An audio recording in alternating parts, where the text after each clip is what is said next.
तो देखिए बेंगलुरु में मीटिंग चल रही है, उसके बाद डिनर भी होना है, पहला दिन है आज।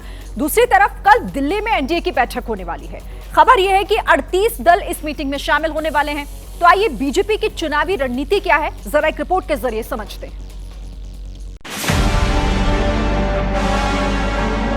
बेंगलुरु में महागठबंधन की मीटिंग हो रही है, तो जीत की हैट्रिक लगाने के लिए बीजेपी भी सहयोगियों के साथ 18 जुलाई को मीटिंग करने जा रही है।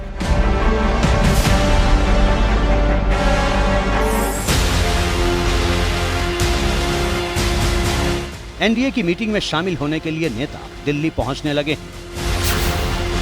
लोक जनशक्ति पार्टी रामविलास के प्रमुख चिराग पासवान ने मीटिंग से पहले दिल्ली में अमित शाह से मुलाकात की।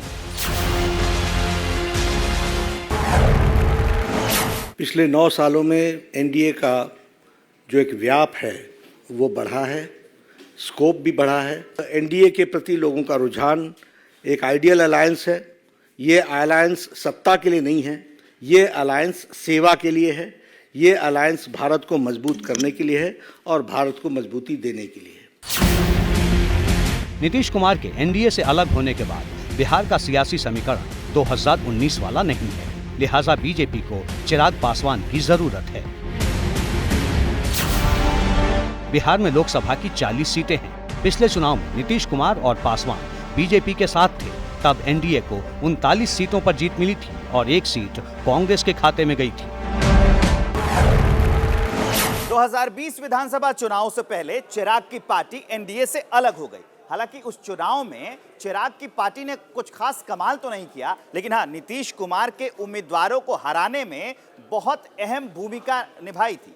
बाद में पार्टी टूट गई। चाचा पशुपति पारस पार्टी से अलग होकर एनडीए में शामिल हो गए और केंद्र में मंत्री बन गए। लोकसभा चुनाव से ठीक पहले अब एक बार फिर चिराग पासवान की एनडीए में एंट्री हो रही है।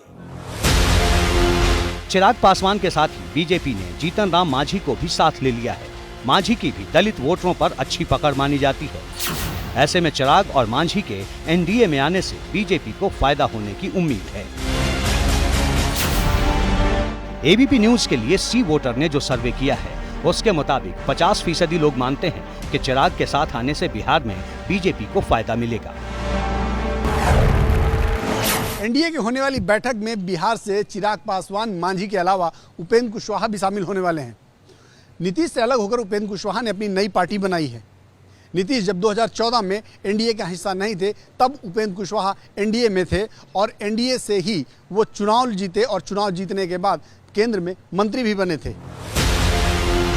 बिहार में कुर्मी और कुशवाहा वोटरों को नीतीश कुमार का कोर वोटर माना जाता है, लेकिन बीजेपी ने उपेंद्र कुशवाहा के जरिए नीतीश के इस कोर वोट बैंक में सेंध लगाने की तैयारी की है।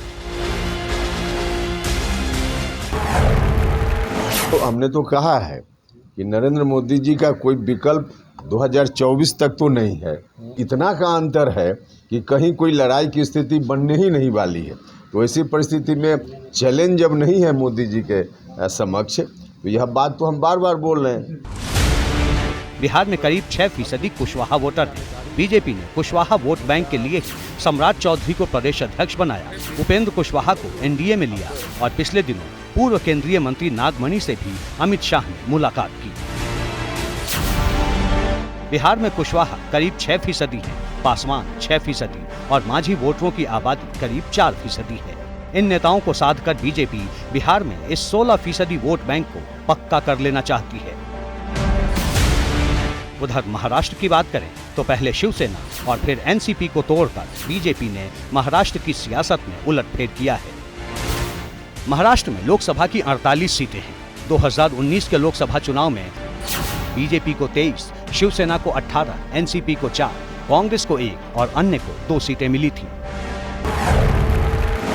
तब बीजेपी और शिवसेना का गठबंधन था। उस वक्त शिवसेना 2 टुकड़ों में नहीं बटी थी, लेकिन अब शिवसेना 2 टुकड़ों में बट चुकी है और एनसीपी का भी बंटवारा हो गया है। मतलब साफ है कि बीजेपी ने महाराष्ट्र की 48 लोकसभा सीटों का जोड़-तोड़ वाला गणित सेट कर दिया है। पत्रकारिता कोई इमोशन नहीं है, ना अपना कोई ज्ञान देना है और ना कोई विचार थोपना है। पत्रकारिता क्या है? पत्रकारिता का मतलब है सही जानकारी इकट्ठा करना और तथ्य बताना। पत्रकारिता आज जितने महत्वपूर्ण दौर में है, शायद पहले नहीं थी। इस दौर से निकलने के लिए सिर्फ सच दिखाने की जरूरत है, वो सच जो आपके हित को आगे रखे। इसलिए अब रात 9 बजे प्राइम टाइम नहीं होगा, ये आपका टाइम है। जगविंदर पटियाल के साथ देखिए पब्लिक इंटरेस्ट 17 जुलाई से सोमवार से शुक्रवार रात 9 बजे सिर्फ एबीपी न्यूज पर। एबीपी न्यूज आपको रखे आगे।